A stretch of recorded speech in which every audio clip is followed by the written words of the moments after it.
कपकपाती हुई आएगी और कहेगी कि जी या अल्लाह, मैंने पैगाम आपका इसराफील अलैहिस्सलाम तक पहुंचा दिया।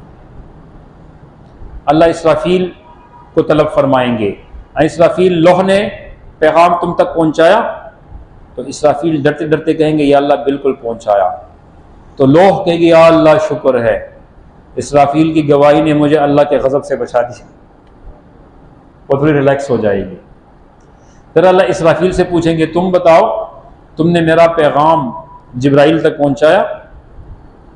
तो वो बोलेंगे या अल्लाह, मैंने पहुंचाया। अल्लाह पाक जिब्राइल को तलब करेंगे। क़यामत का दिन बिल्कुल हिसाब किताब का गोरे, बिल्कुल हर चीज़ साफ साफ आएगी। तो जिब्राइल से पूछेंगे कि भाई तुम गवाही देते हो इसने तुम तक पैगाम पहुंचाया? कहते हैं या अल्लाह, इसने पहुंचाया। इसराफील अलैहिस्सलाम सुख का सांस लेंगे। फिर अल्लाह पाक जिब्राइल से पूछेंगे, तुमने मेरा पैगाम मेरे नबियों तक